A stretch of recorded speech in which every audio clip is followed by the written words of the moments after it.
So thank you everybody for being here, especially Binduji and Prakash. We're going to be starting this new Upanishad series that will be on Wednesdays and Fridays.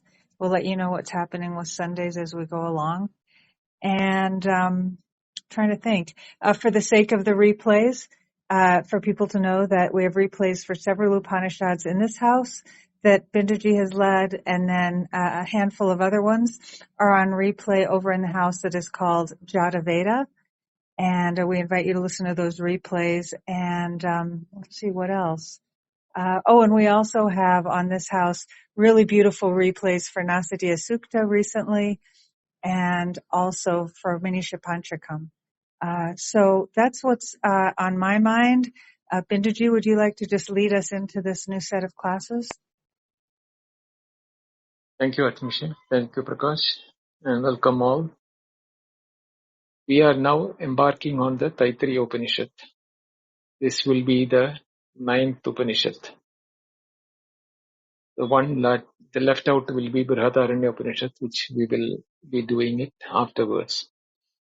So let me start today's invocation. Om Namo Brahmadibhyo Brahma Vidya Sampradaya Kartrubhyo Vamsharishibhyo Mahadbhyo Namo Gurubhyaha Sadashiva-Samarambam Shankaracharya-Madhyamam Asmatacharya-Paryantam Vande Guru-Parambaram Shruti-Smriti-Purananam Alayam Karunalayam Namami Bhagavad-Pada Shankaram Loka-Shankaram Shankaram Shankaracharyam Keshavam Badarayanam Sutra-Bhashya-Kritau Vande Bhagavantau Punah-Punah Ishvaro Guru-Ratmeti Murti-Beda-Vibhakine Vyomavad-Vyapta-Dehaya Dakshinamurtaye Namaha. Om Shri Dakshinamurtaye Namaha.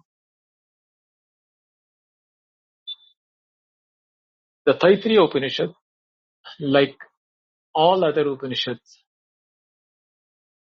is about Brahman, Atman, as a Pratipatana Vastu, means the subject of discussion. In the knowledge of something which is known need not to be discussed is the standard saying in the philosophical circles. You know it, then what is the point in discussing it? Everybody knows it. And Brahman, as explained in the Upanishad, is known to everyone. Brahman, being the same as Atman, is the self in all, and everybody knows the self. Everybody knows I am. But why is Upanishad required for knowing this? So prior to being exposed to Upanishad, how do we view ourselves as? We view ourselves as the body, mind, complex intellect, and with the identity as the ego, individuality. But what is our true nature has never been inquired by. Even people who have got this doubt, they have no means of knowing it. In the ordinary educational system or the social and other cultural upbringing, we may hear about God, having faith in God, and doing rituals or going to church or temple or mosque, etc., as a person or as an entity who is the creator of the whole world and placed somewhere up above, is the figure in which we have been brought up from childhood.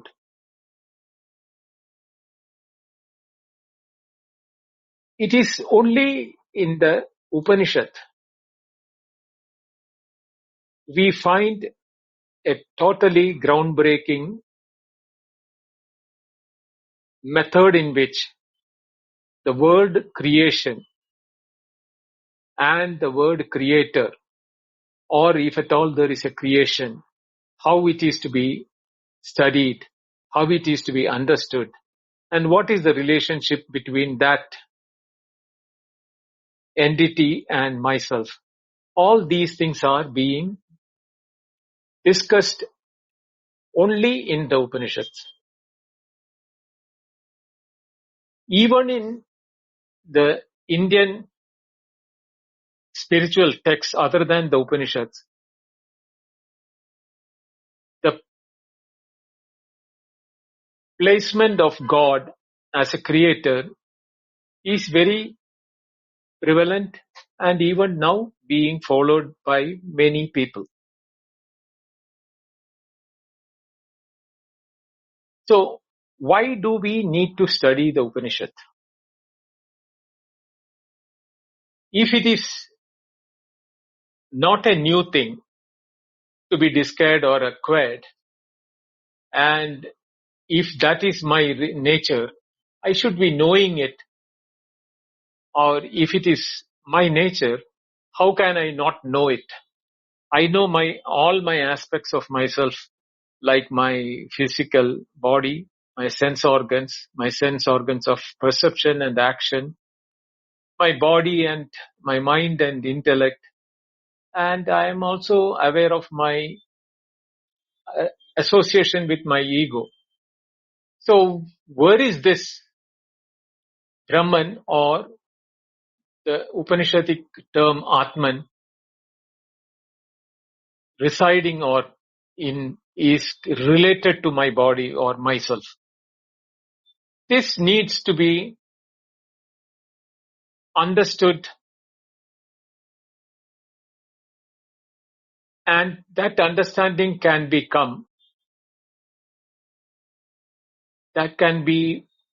known only through a thorough understanding of the methodology of teaching of the Upanishad. The reason why this is important is that even if it is a known object or a known vastu, we are not knowing it. That is the predicament of the issue.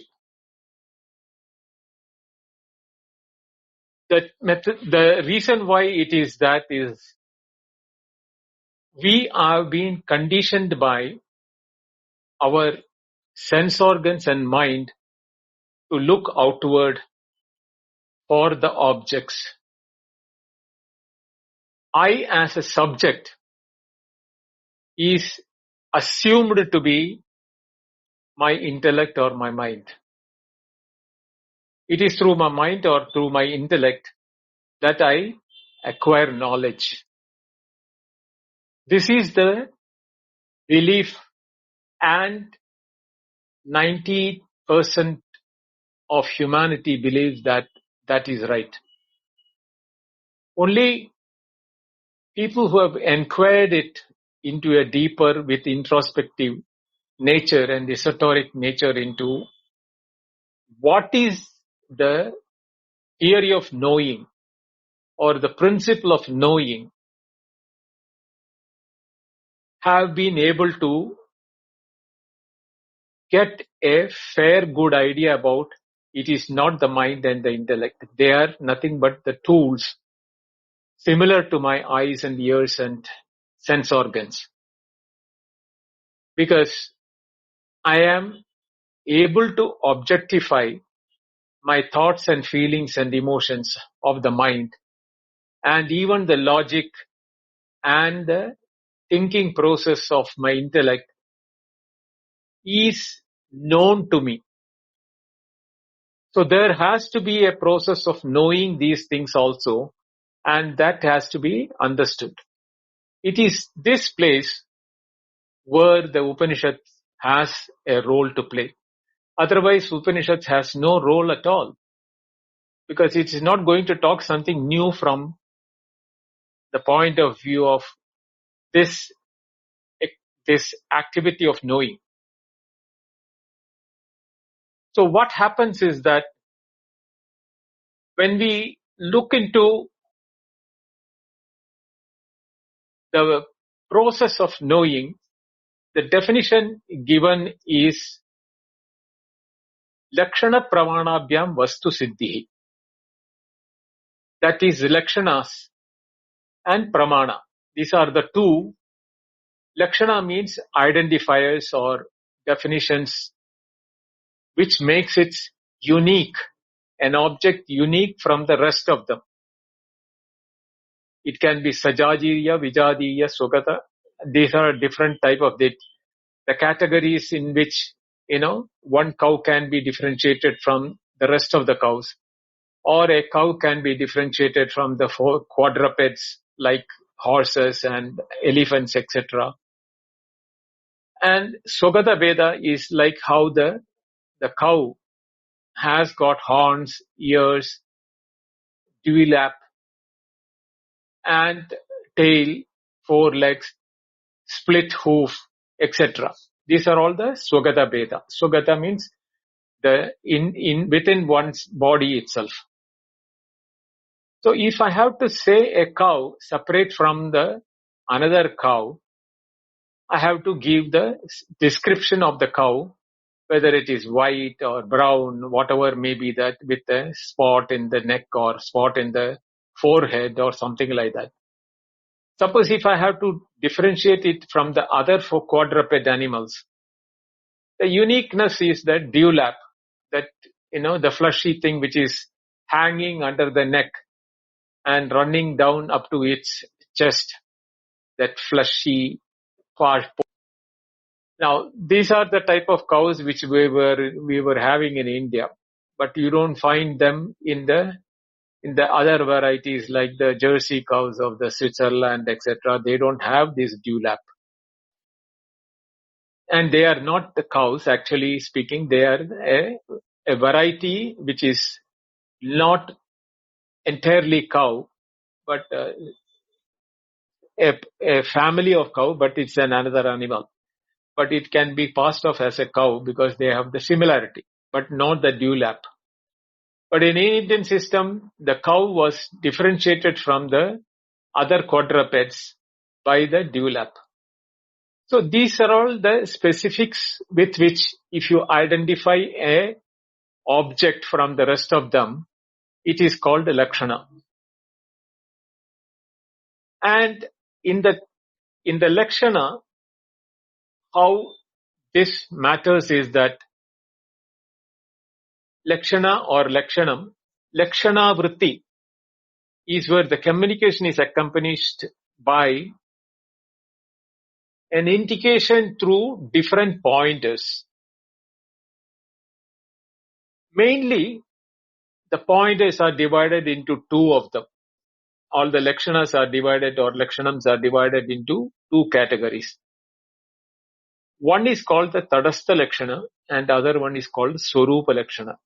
For example, when we are saying that, consider the word Brahman. This word is not having any other example which can be given to separate it out from the rest of them.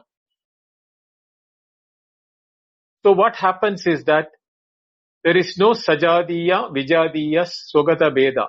These type of differentiation cannot be made in the case of Brahman, because that is unique or the only one.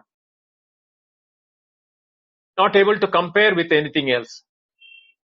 And because it doesn't have any qualifiers, attributes, so no guna or an attribute or anything of that sort also can be mentioned in the case of Brahman, nor does it have any activity because of which we can say it is the doer of this, or what you call is the karta or the author of this. That way we cannot define Brahman at all. So simply trying to use many words to define Brahman doesn't really help us to know what is Brahman, because there is no way we can know it other than by knowing itself. So it has to be communicated, this knowledge has to be transmitted, and the method which has been used in the Upanishad is called Lakshana Vritti. An indication through appropriate pointers, not the actual pointers. Because there are no pointers, actual pointers. But then, at the same time, indications are good enough for an apt person or an intelligent person to get to the knowledge of the object Brahman. So these two type of pointers which are divided are called Tatastha Lakshana and Swarupa Lakshana. Now Tatastha, Tate Sthitam iti Tatastha. That means not exactly by what it is, but how it is related to things what we know. Actually, Tata means banks. A river has two banks. So Tata means the banks or which is related to the water. Actually speaking, the water has not one bank. If it is a lake, it is surrounded by banks. So we cannot use the terminology like two banks of a river in the case of a lake. But there also, there is a relationship between the bank and the water. So there also you can say the bank of the lake. So that there is the hut on the bank of the lake. That is how Tata Sthita. Sthita means placed or located or standing.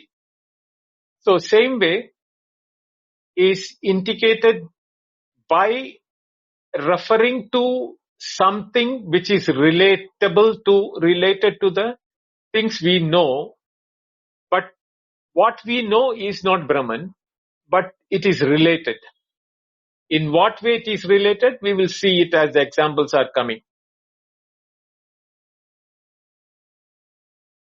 So, when the creation is not an attribute of Brahman, Brahman stands independent of creation. But as such a method, by indicating that from where the creations appears to come, can give us an idea about how we should understand Brahman. Not exactly what is Brahman, but from where we have the experience of the creation coming from. It is called from where the Tatastha Lakshana is used for this purpose. Now, on the other hand, what is the Swarupa Lakshana? That one indicates the Brahman as it is. For example, in this particular Upanishad, the word used is Satyam Jnanam Anandam Brahma. So, Brahman is Satyam, at the same time it is Jnanam, at the same time it is Anantam. That is Satyam, that which is never subject to change. Jnanam, that is which is all knowledge or a sense of pure awareness. And Anantam is limitless or infinite in nature. All these three aspects or indicators point to the same one and only one. So which is Satyam, that is never changing, is full of knowledge and is limitless. Now, these terminologies as such, when we hear it, will not make any sense to us. So how can this can be made of sense to us, for which Vedanta Shastra has pramanas. Pramanas means pramakaranam pramanam.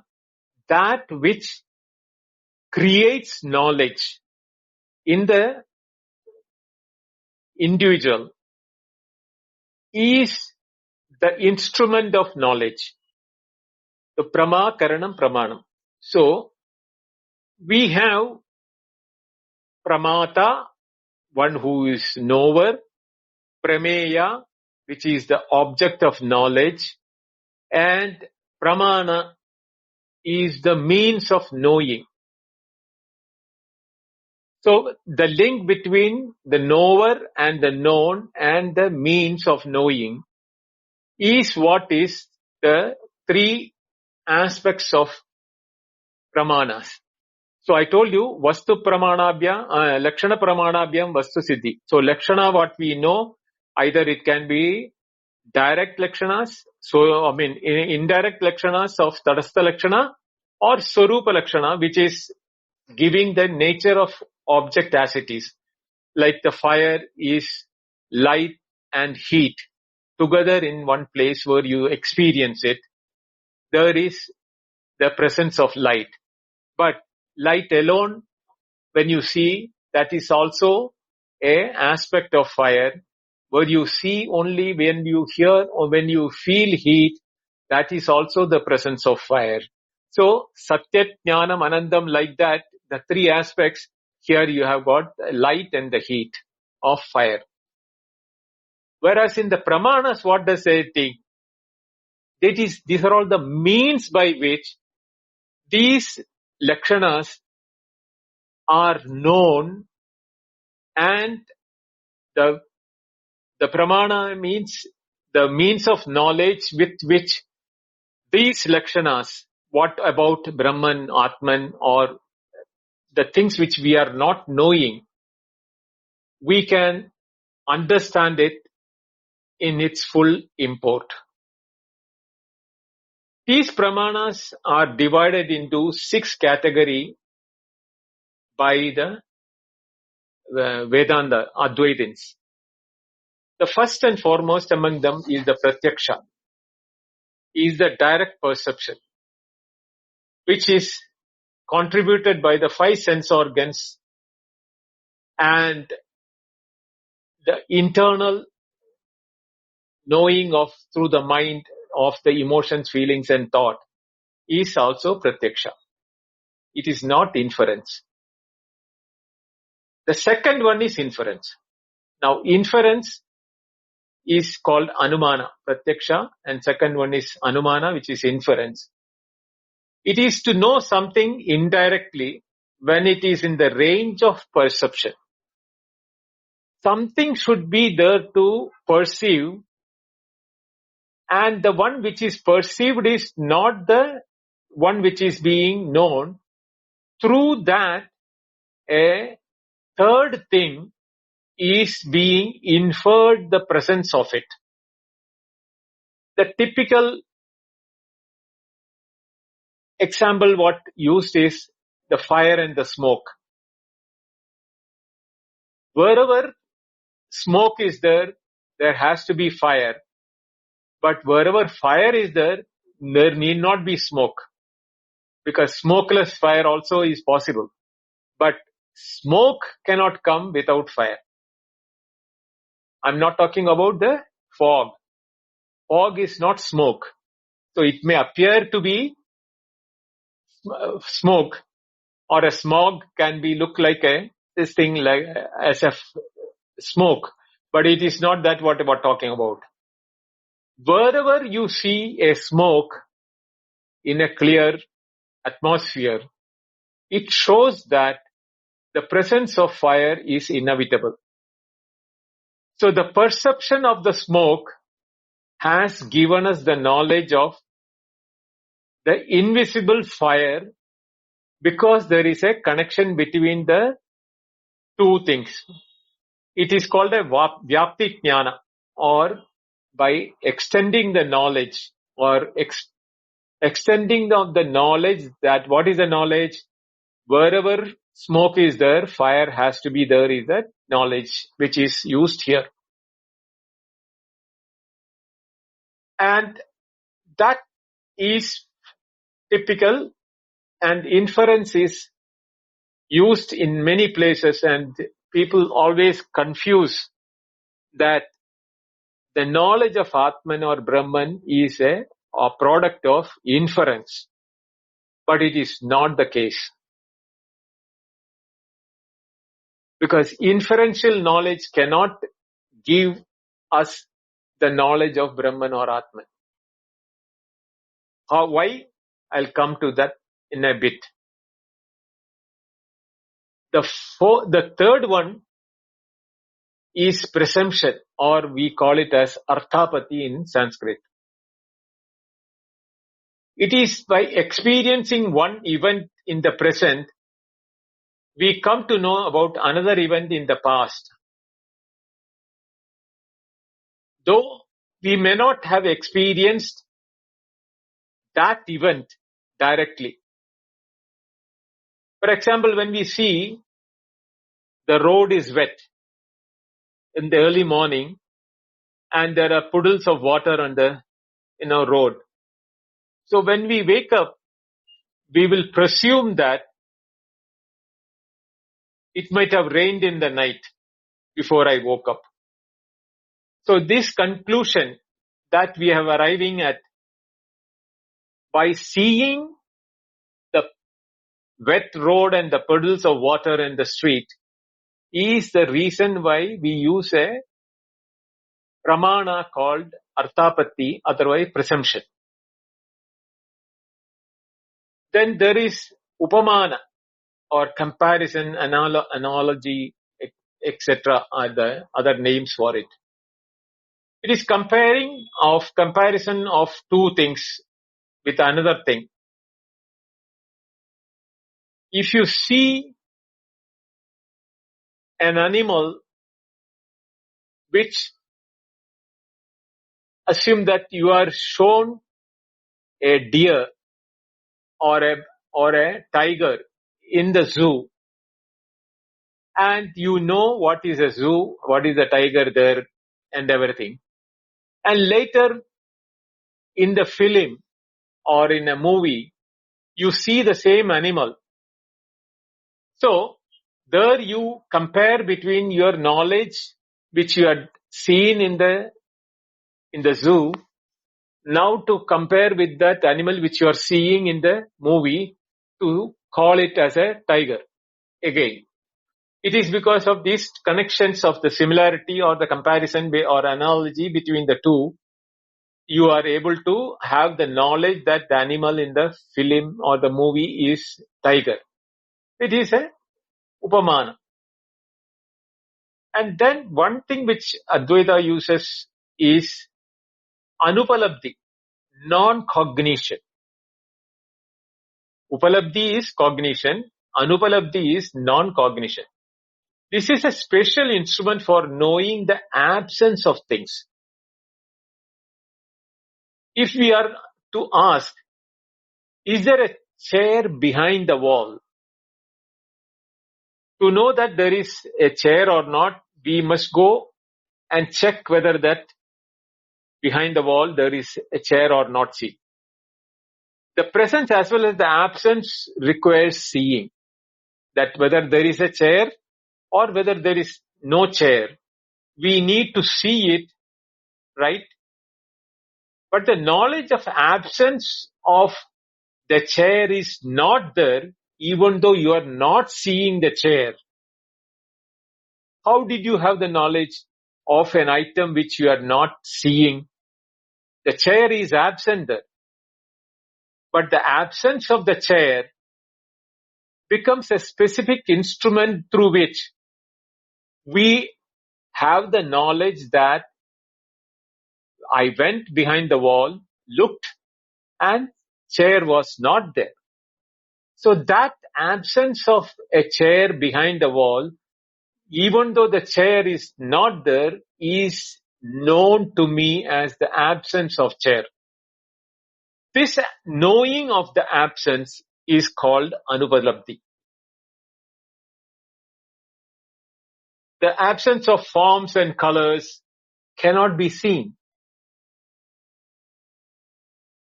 Only Anupalabdhi will make us know that this absence. Why Anupalabdhi will be helpful for us is that names and forms. When there are no names and forms, we have to use this Anupalabdhi Jnanam to say that there is no names and forms. The names and forms are attributions, but there are no names and forms. For example,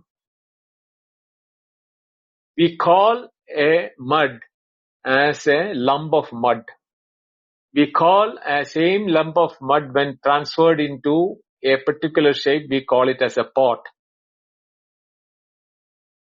The pot has now the name and the shape, form. But in the lump of clay, neither was the name nor the form present there. So there is Anupalabdhi of, or the non-apprehension or non-cognition of name and form of pot in the lump of clay.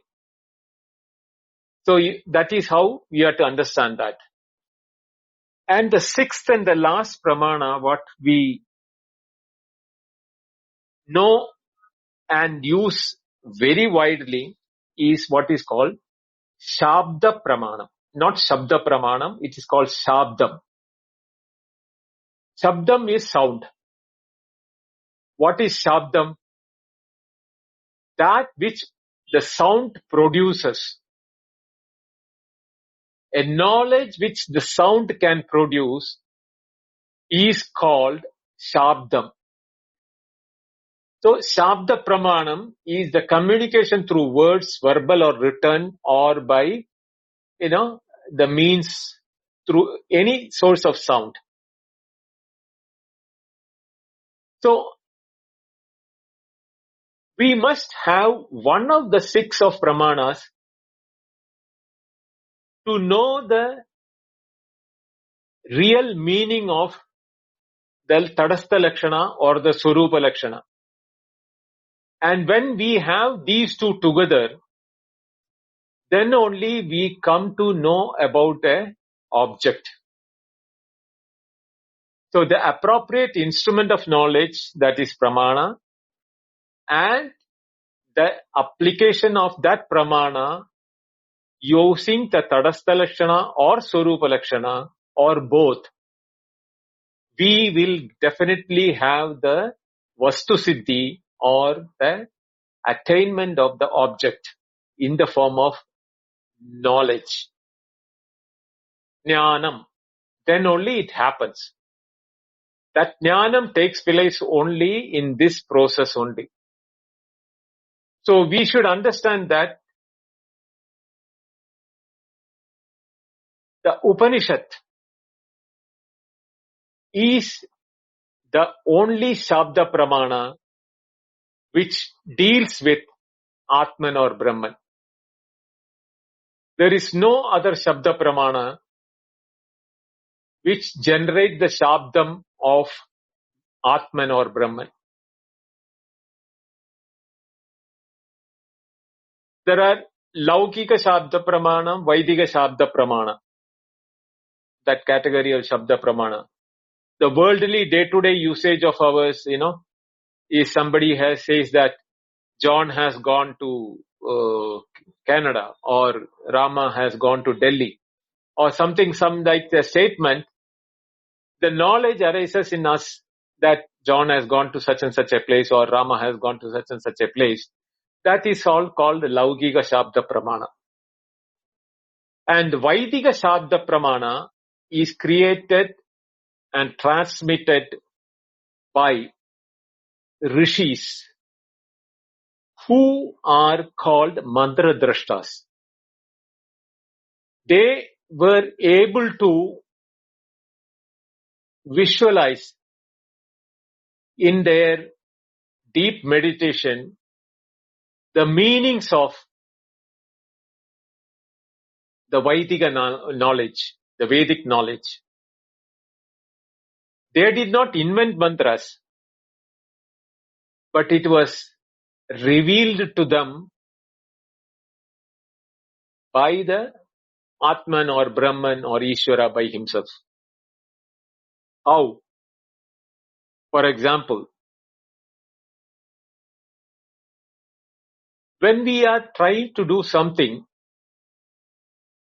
in our mind says, please don't do that now, or please don't do that, you may burn your fingers, or something like that. But carelessness or whatever you call it is, we go ahead and do that and our hands get burnt. Then we, on a hindsight, we say that I should have listened to my sixth sense. My mind was telling me not to do it. I went and burnt my fingers. This is not to rishis alone. Even to us on ordinary day to day, it is happening. But we don't give importance to these inner voices. That doesn't mean that we are hallucinating about it. Hallucination also can give rise to these type of, what you call inner voices. But I am not talking about that. But I am talking about the inner voices which are guiding factors and which are often resulting in helping us to make the right decisions. And most of the successful people in today's world are people who has a very high level of inner voice which is guiding them, and they go by that. They may not acknowledge or they may acknowledge. It's a different issue together. But it is not that. What they have more than what is called common sense. The common sense is not so common as we think, but it is special with people who have given attention to that. So this Vaidika Shabda, which is heard by the rishis, which is now today being passed on to us in the form of what we call it as Upanishad, is basically because they have seen the truth in their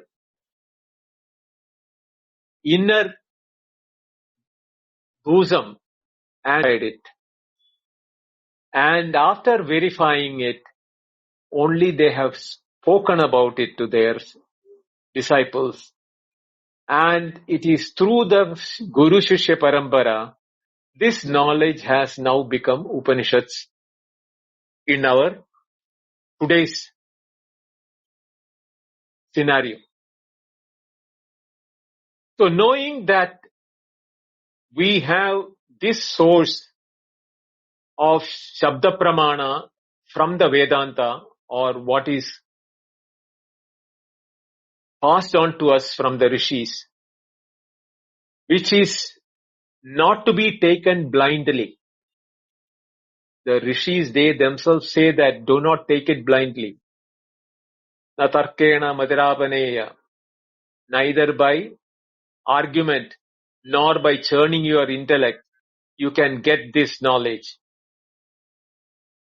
But one who looks for the truth within themselves will find it. That is why Vidya Vindede Amritam. So that is the message from the rishis, not to take their words also blindfoldedly. Shraddha or the faith is at most important when we are embarking on the study. But blind faith is not what they are asking for. That is the time when we need to deploy the Shravana for listening to the words of the Rishis through the Upanishad.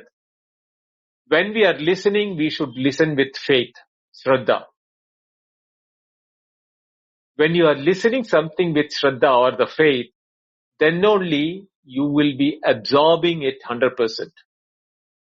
If you are listening something half-heartedly, that teaching will not enter you and you will listen only broken pieces. And with the broken information, you will never be able to proceed further because the next step is mananam. So for doing mananam, what you have heard should be 100%. The art of listening, and while listening, 100% listening. And after listening 100%, don't accept it blindly. That is where the mananam has to come. When you are doing that mananam, what happens is that you are applying what you have heard or the methodology or the teaching onto yourself. The lab becomes you yourself, what you have heard. Apply it to yourself. If you are not clear, then go to the teacher and clarify it. Pariprashnena sevaya. That question answering nature should happen only after mananam, not while listening. While listening, absorb 100%, then apply it, think about it, do the mananam in your own bosom, with your mind, intellect, churning the whole sentences what you heard, applying it to yourself, applicability of it, the reality of it, the workability of it. All those things should have been put to test by a serious student. Then only you can say you have listened. This Shabda Pramanam becomes a Shabda Pramanam for you. And it becomes Shabdam or the knowledge in you only after that. And when it becomes convinced without samshaya rahitam, I mean without samshaya or without doubt or misapprehension or wrong knowledge, you become absolutely 100% convinced what I heard when I churned it with my intellect, my logic, my experience. Everything is perfectly correct. That knowledge can never be taken away from you. Never can you forget that knowledge. Why we are not able to retain many of the things which we studied in our college or school is that we have never done mananam on that, nor have done any nididhyasanam on that. They are all real bookish knowledge and remained at the philosophical level or the intellectual level as textbook knowledge. But few are the people who have done mananam on that and nididhyasanam on that. They become the researchers, people who do want to do research on that. Because they don't refer back to the books while doing research. It is all there in their brain. And it is their brain which is the source of knowledge for the research. And they are able to recall everything they have studied.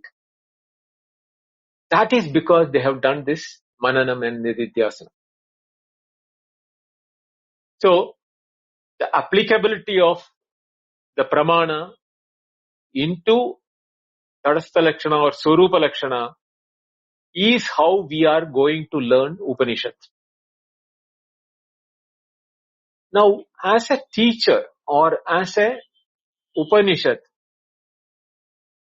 it has to adhere to 6 indicators or what is called the Shadlingani for a textbook for Taitareeya Nirnaya. Taitareeya Nirnaya means for the central teaching to be ascertained. How to ascertain the central teaching of a textbook? That there are 6 indicators, identifiers. Upakrama, Upasamhara. Upakrama means the summary at the beginning. Upasamhara is the conclusion or the summing up. Both the summary in the beginning and summing up at the end will have a brief gist of the central theme, what is going to be covered in that textbook. So Upakrama, Upasamhara or the preface and the conclusion will be an indicative factor as to what is the subject matter of the book. That is one. The second one is Abhyasa. Abhyasa means repetition. The topic what is being covered will be repeated through the text with the Tadastha Lakshana and the Surupa Lakshana multiple times. Because the repetition is necessary so that we will be able to think from multiple angles. For example, in the Katha Upanishad and the Mundaga Upanishad, Sarva Bhudantaratma is a word which is often repeated. Sarva Bhudantaratma means it is the Atma residing in Sarva Bhuta means all creation. So, both the Mundaga and Katha Upanishad has repeated this word many times during the explanation. So, we can make out that this repetition is the subject which we need to give importance to. So, in the Upanishad, when we hear Atma, Brahman, if it is being repeated, don't get this thing, it is the subject matter of the Upanishad. So, that is what is called the Abhyasa. Then there is something called Apurvata, means a clue, technical clue, which is unique and a very important one, which is taken up separately in each of the Upanishads. The Apurvata, if you look at it, Chandogya Upanishad says Tattvamasi. Tattvamasi Shvetaketo. Tat Satyam. Tat Tattvamasi Shvetaketo. He is repeating it 9 times. So repetition is there. But Apurvata of that Chandogya Upanishad is about that is the nature of ours. What? If you look at the other Upanishad, it will be talking about Atma. There here, Tattvamasi Shvetaketo, neither that Atman or Brahman is there in the sentence. But the Apurvata is the reference to you, yourself. The technical clue for yourself and the link between the subject matter which is being repeated. The Abhyasa. 9 times it is being repeated by the Upanishad. So, in the Apurvata, we have Pramanantara Avadeyam Apurva. Pramanantara means you don't get this clue in the other Pramanas, in the other Upanishads, for example.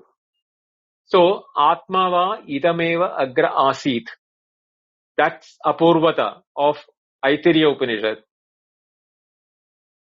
So, like that, you will find in each of the Upanishad there is some Apurvata, and there is the last one which is called the Phalam.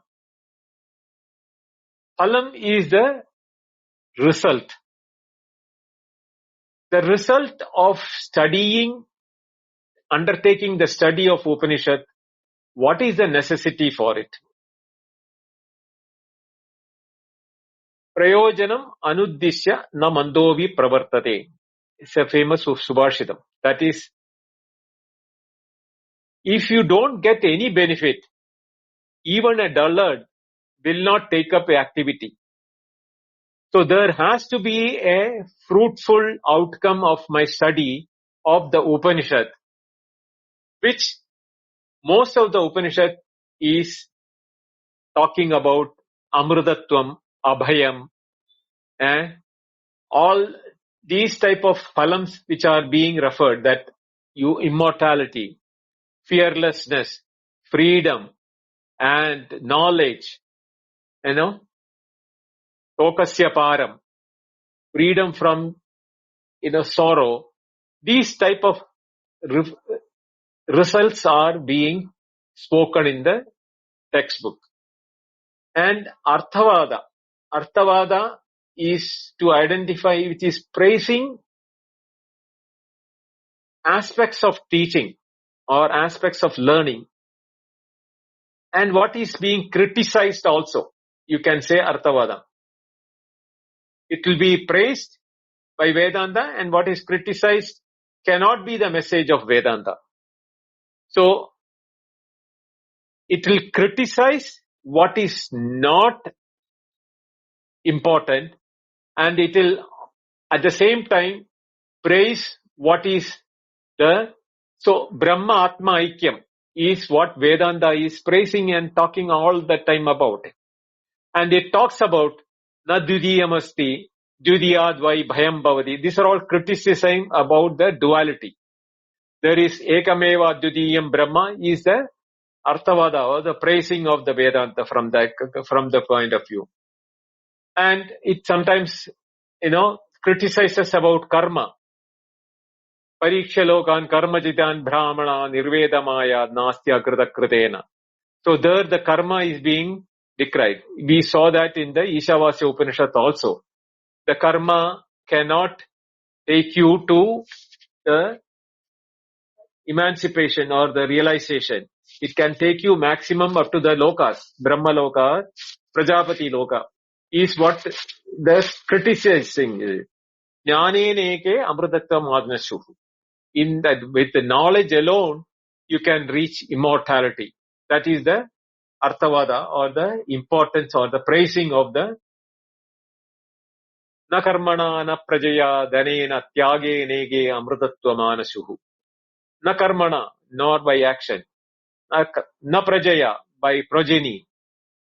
Dhanena, by wealth. None of them, tyage neke amrutatva manashu, by renouncing all these things only, amrutatva manashuhu, you will attain the immortality. Because immortality is not attached to your actions, nor progeny, nor wealth. So these are the type of what we call it as Arthavada, or praising by Vedanta when they are teaching these things. Another thing is Upapatti. Upapatti is a logic for supporting the statements which are said in the Upanishad, where we should extract the teaching in such a way that it doesn't contradict the reasoning. The teaching will have the logical reasoning, and we should never sacrifice our intellect and reasoning power because we are bound by Vedas. Sometimes this is where many of the people fall short of reaching their destination because of their Shraddha, they do not keep their reasoning and intellect sharp. They become blind to the teaching without proper analytical method of looking into the statements, whether it is contradicting the Shruti or whether it is contradicting the Shastra. They blindly believe in certain aspects because it is told in the Vedas or Puranas or Itihasa or things like that. And what happens is that they do not use their intellect and reasoning power. So unless you use your Upapatti, you cannot get clear knowledge. So these are the Shat Lingas which are required for. I'm not talking about Anubandha Chatushtayam. This is the Shat Lingas of a Shastra. Anubandha Chatushtayam is separate. So we should understand that these 6 are important factors for us to undertake the study of the Upanishad. So what we have to understand is that the Upanishad which we are going to take up is Taitareeya Upanishad. Now the Taitareeya Upanishad itself is part of the Krishna Yajurveda, and what is to be understood here is that it is typically a example of a typical Veda by itself. See, there were more than 1180 branches of the 4 Vedas put together. We have lost all of them except maybe about 200 of the shakas are survived. And out because of which we have about 108 Upanishads in written form today available. But we take up study of only 10 because Shankaracharya has written commentary, detailed commentary for the 10. And this Dashopanishad or these 10 Upanishads are considered to be the prime Upanishads for us to take up study. Out of that, under the Krishna Yajurveda is where the Taitareeya Upanishad belongs to. There are different stories about Taitareeya Upanishad. That is, one is that it has been authored by Taitari Maharshi. Taitari is the name of a rishi who wrote the Taitareeya Samhita. And therefore, it is known as Taitareeya. Taitari, written by Taitareeya. That is how it has got a name of Taitareeya. But there is also a story which is not very logical. The story says that Vaishampayana, the disciple of Vedavyasa, had a bright student called Yajnavalkya, who is the author of Brihadaranya Upanishad. So this Yajnavalkya, on one occasion, misbehaved arrogantly, and Vaishampayana, the teacher, got furious to him and told him to vomit all that what he has learned from him and get out of the ashram. So Vaishampayana, to Yajnavalkya, vomited this, including the food he has taken from the rishi's place, the Vaishampayana's place, before leaving the ashrama. And since it was given in the form of education, the Veda, what he learned and the food, immediately the remaining students became Titari birds. Titari birds are partridges. like the doves, the miniature, there are birds which are voracious eaters. They became Titri birds and ate up all what Yajnavalkya vomited. And they started singing this Samhita, Taitareeya Samhita. That is why it is called as Taitareeya Samhita. That is what it is. It is a story, but what others say is that when Vaishampayana scolded Yajnavalkya, no, when Vaishampayana found Yajnavalkya was a brilliant student and he has absorbed 100% what he has taught, he makes this intelligent student to teach the other students who are not able to understand it fully. So that is what actually would have happened, and it has become a story-like thing is what it has been mentioned. Whatever the story is, for us it is the Titri Maharshi who has written the Taitareeya Samhita, and the Taitareeya Samhita, out of the chapters 7, 8 and 9 are the what is called the Taitareeya Upanishad. And the Taitareeya Upanishad has got the 3 chapters. The first chapter is called Shikshavalli. Shikshavalli is about pronunciation of Vedic mantras and meditation based on the chantings in the Taitareeya Samhita. So it has got Om chanting, Taitareeya, the different chantings are mentioned. There are totally about 12 chapters in it. 12 Anuvaka, what they call it as, 12 Anuvakas.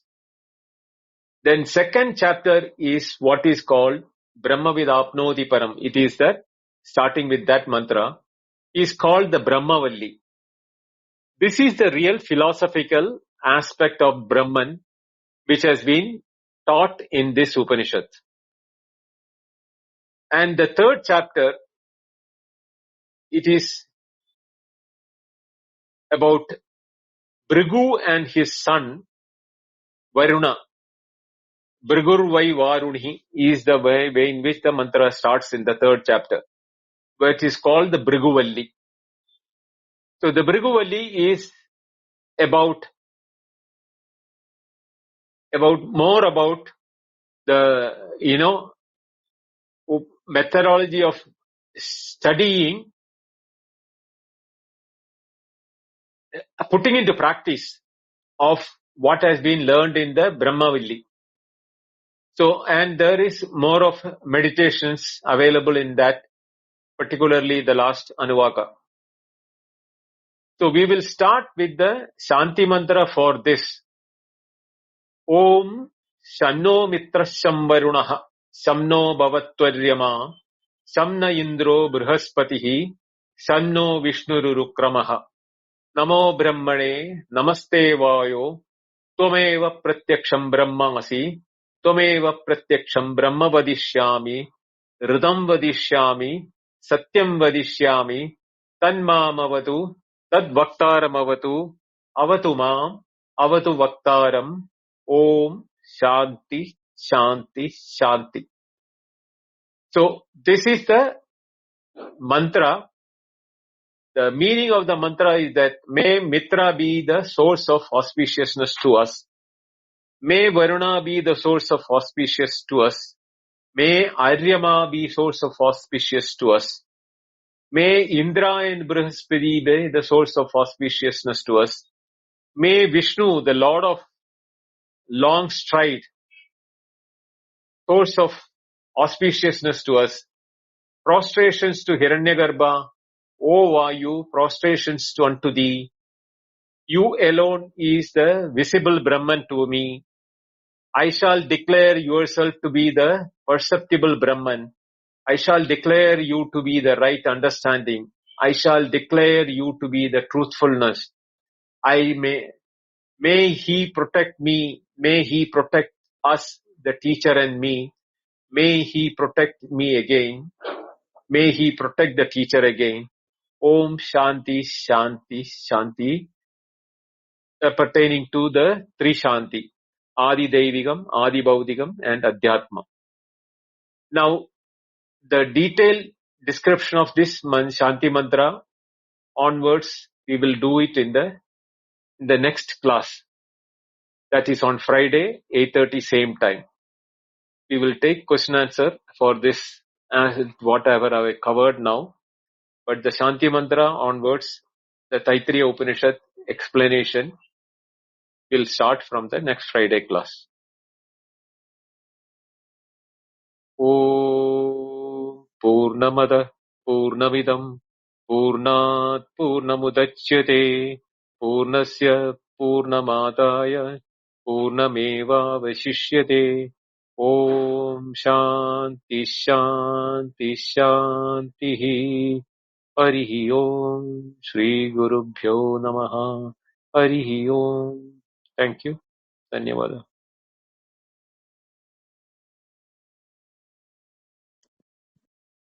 Thank you so much, Bindaji. And thank you everyone for being here. I have open hand raising, and in a moment we'll open the chat. Anyone's welcome to come up and discuss the topics that were discussed today. We usually have a more general Advaita Q&A on Sundays at the same time, and we may have that again this Sunday. So questions, discussion with Bindaji on what was just taught. And I just wanted to specifically thank you, Bindaji, for really resetting and clarifying how it is that we approach the Upanishads and how we can really get what we're seeking in these studies. So I'm glad you spent a lot of time with that. Thank you so much. So anyone, go ahead and raise your hand. And Prakash, did you want to make any comments before we go into a question section? I just wanted to say I'm going to listen to this replay many times because the language in which one approaches this is so vividly explained by Bindoji. So thank you very much. Yeah, I feel the same way.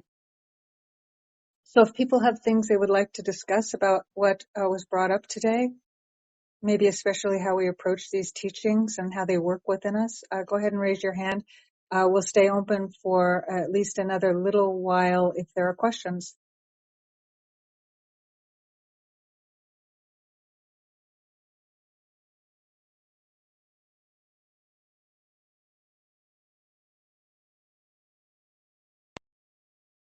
Namaste, Ganesh.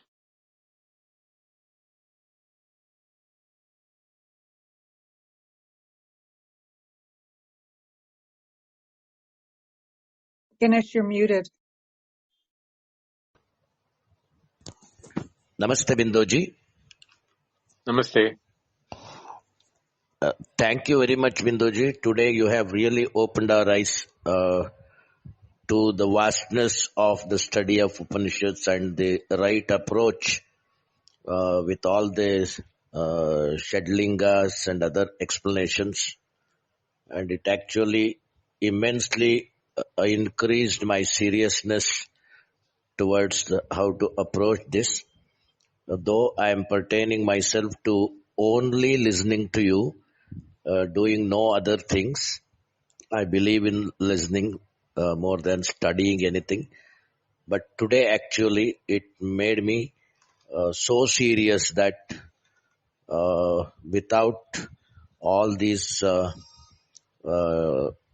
crucial aspects of the Shastras, if one approaches only the translations or the writings about Upanishads, nothing would take us to the real aim of the study of Upanishads. Today it was fantastic, Bindoji. Thank you very much. Waiting for the other classes to listen to you in the same depth. Thank you very much. Thank you, Ganesh. Venkat? Hari Om, Binodji, I think. this is a great foundation for us. This is, I think, you're really taking us through the right structure. It was not available earlier. I think thank you for molding us here. So, a few questions, Subhaduji. It looked like the Yes. Shabda Pramana. Shabda Pramana is the foundation for getting into this path of knowledge. That Shabda to Shabda, that I didn't know this, so now that you gave this entry, this Tatastha Lakshana and Swarupa Lakshana. So it look like all of Veda, not just the Vedanta, look like all of it is in the Shabda Pramana. Then the the Swarupa maybe more. If you take like Purusha Sukta, the Swarupa Lakshana is more, and Tatastha Lakshana is less. While coming to the Vedanta, the Tatastha Lakshana becoming more, and Swarupa Lakshana becoming less. Is that the way to sort of look at the entire body of Vedanta? How do we want to sort of take this, and this will help do contemplation better? How do we translate from Shabda to Shabda in a way that can be digested? What is the best way to do Mananam?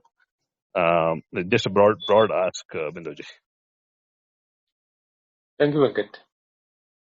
See, it is not like that in the Purusha Sukta and the Vedanta, the Upanishads are different. The Tadastha Lakshana and Swarupa Lakshana both are available in the Upanishads. And what is Tadastha Lakshana and what is Swarupa Lakshana will be known when you hear the commentaries. While reading it, if you are familiar with the, what you call the technology of Nyaya, Vaisheshika and the Mimamsa, not only the Nyaya, Vaisheshika, but you also have to have Mimamsa knowledge to understand that which one needs to be taken as Tadatha Lakshana, whichever needs to be taken as Swarupa Lakshana. So that aspect of it will be clear when I am taking you through the Taitareeya Upanishad. What I want you to understand is that while reading, unless you have heard it before from an acharya, either through YouTube or you have attended a physical lecture class or anything like that, or anywhere, wherever you have heard, and that acharya or that guru has been able to give this clarity, which is the Tadastha Lakshana and Swarupa Lakshana,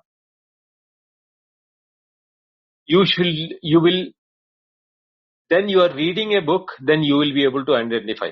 For example, when we studied Mandukya, the seventh mantra has got both Tadastha Lakshana and Swarupa Lakshana in it. Now, what is the Tadastha Lakshana? What is the Swarupa Lakshana?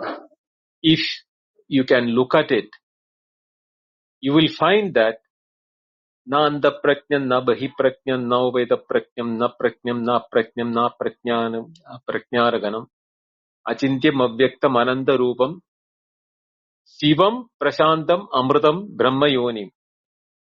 Now, when we come like that, which one is the Tadastha Lakshana, which one is the Swarupa Lakshana, you will have to clearly understand that. I didn't get into the Tadastha Lakshana, Swarupa Lakshana, etc. in the time of when I was doing Mandukya and other Upanishads. The main reason being that Taitareeya Upanishad cannot be taken without that being clarified clearly, because we are going to face the most important Swarupa Lakshana of Brahman, Satya Jnanam Anandam Brahma. That, when I am explaining that in the second chapter, is where the Swarupa Lakshana has to be understood in such perfect way. And if you are hearing it with 100% attention, Sravana Samakale Eva Jnanam. The moment you listen to it, you should have that jnanam on it. That is the beauty of this Swarupa Lakshana. So, when you are looking at Avyavaharyam is a Tadastha Lakshana. Shivam Advaitam is Swarupa Lakshana in that mantra. So, in the one mantra itself, you have both the Tadastha Lakshana and Swarupa Lakshana given. So, that is why when you are able to identify what is that this thing, Tadastha Lakshana and Swarupa Lakshana, the Tadastha Lakshana is only taking you closer to it, but not landing you there. But Swarupa Lakshana will land you definitely there where you are supposed to be there by then. That landing you there is what I call it as Shabdam. Shabdam is the word which is for Jnanam. Shabdajanyat Jnanam is Shabdam. That is the knowledge born using sound as a pramana or a means of knowledge is what makes a Shabda Jnanam. And that is instantaneous. When I show you a cow and tell that this is not a cow, but this is a jersey which looks like a cow, very similar to cow, you don't need any other pramana for verifying that. You immediately understood that, yes, the cow which I know has got dewlap. That's what they call the ade, and the dewlap in the between and under the neck, hanging that fleshy piece of skin with the flesh. That is called the dewlap of a cow. So immediately you can make that in the Jersey cow that you don't see that dewlap. So it is not the cow, but a variety of the cow species. The cow which we are referring, the Go Mata, is the one which you would have seen that the seal of Indus Valley, where the big bull is shown with that dewlap as big as touching the floor. That is the cows which we are referring to in India in the Vedas period, not the one which have come out as a what you call mingling with other animals in the world today. So if you go to Gir forest and in the Gujarat, you can still find that type of cows here in Gujarat, but they are all the original species. What you call the Gir cows, where they have the dewlap as big, it will be almost touching the floor. That is the one which. So that is the Swarupa Lakshana of that real cow. Same way, when I said that Shivam Prasantam Amritam, this all this thing. But the word Brahma Yonim is again Tadastha Lakshana. So we have to make out, it is not whether it is a Tadastha Lakshana or Swarupa Lakshana. Both will take you to closer towards your goal. But it is the Swarupa Lakshana, knowing the Swarupa Lakshana, which will really land you there. But the meaning, you will be closer to that even whether through Tadastha Lakshana. Yeah, I think Bidharji, this is very nice. I think nice of you put it in a way that we can digest it. It look like it's a synchronicity, landing directly at the time of Shabda itself when it is told.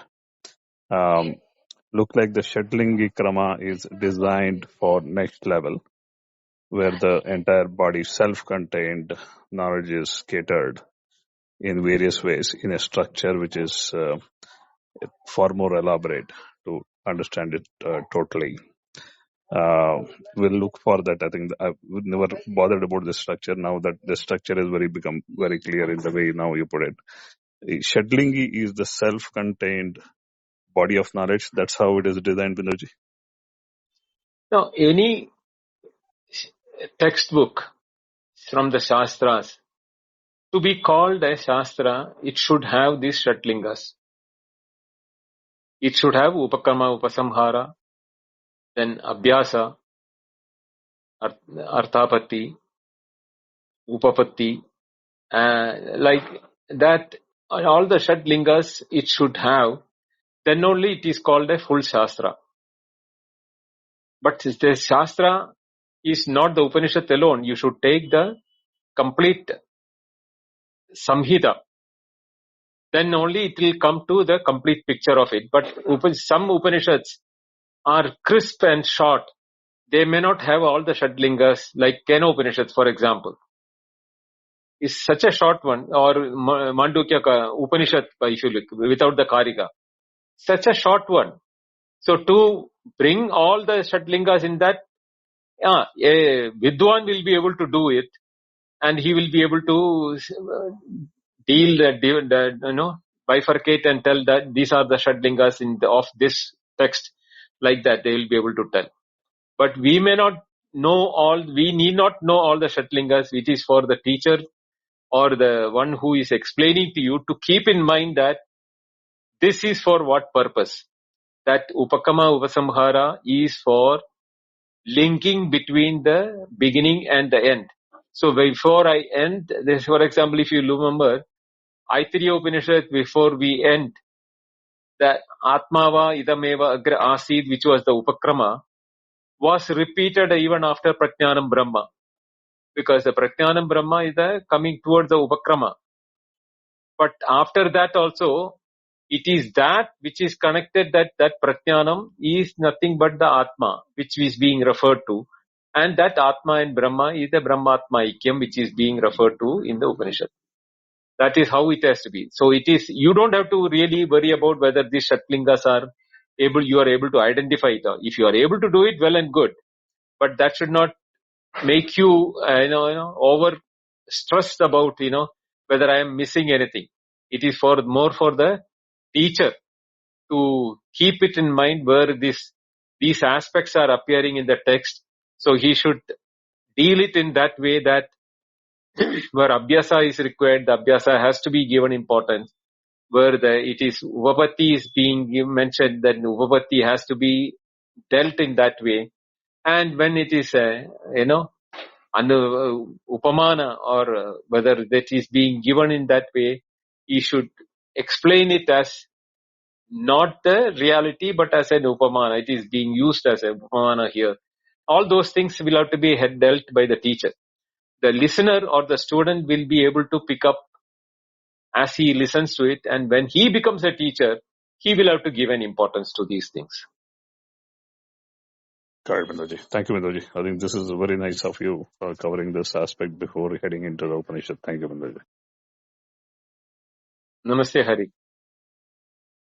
Namaste, Binduji. It's a delight to have to me in the speaker panel. I just don't know whether I'm asking the question pertinent to this, but I just wanted to ask you whether these Upanishads are placed in a horizontal way or in a vertical way, one after other. Because I just wanted to ask that question just because in Taitareeya Upanishad you were telling that Yajnavalkya studied under him and he went off. And when you come to Brihadaranya Upanishad, that is dealing with Yajnavalkya. So can you say that the Upanishads are a continuum of one after the other, or it's horizontally placed that all the Upanishads have the same meaning? I just wanted to clarification on that. I don't know whether I'm drifting from the topic. Thank you. No, you are not drifting from the topic. It's a valid question. There is no vertical way in which Upanishads are to be placed, because all of them are dealing with Jiva Brahma Ikyam, Atma Brahma Ikyam. So that is why it is called an Upanishad. If it is talking about Atma, Brahma and Aikyam, then only it is called an Upanishad in the terminology. There are many suktas in the Vedas which are much more philosophical than Upanishads, but they don't talk about Brahma or Atma, but they may be talking about creation or some other aspects of it, like Nasadiya Sukta is talking about creation, but it doesn't talk a word about Brahma or Atma. So it is not considered as an Upanishad. But in the Muktika Upanishad, which is one of the minor Upanishads, it gives a list of Upanishads Isha kena kata prashna mundaga mandukya Taitareeya Chandogya Brihadaranya. Like this, it is listing out in the Muktiga Upanishad. So normally the teachers also start like that only. The teaching will start with Ishavasya Upanishad, Isha, Kena, Kata, Prashna, Mundaga, Mandukya, Taitareeya. Then come to Chandogya and Brihadaranya. That is how then normally the teachings in the traditional way they do the teaching. But it is not mandatory that you should do that in that format. Because all of them are dealing with only the one and one item, that is subject matter is Jiva Brahma Aikyam, Atma Brahma Aikyam. So whether you start with one first, for example, in this group, I started Kathopanishad first. Then I did Kenopanishad. Like that, I have not followed that. And Ishavasya was done only just two Upanishads before, which was supposed to be the first one. And Brihadaranya, always all of them will keep it for the last one, because one is it is long, very, very, long one, and the Bhashya and the Vartika of Sureshwaracharya put together becomes a real, subject where, you need to spend months and months for teaching it. So that is why it is normally taught toward the end of the thing. And Shankaracharya himself says that if somebody has studied Brihadaranya Upanishad, then he doesn't have to study anything else.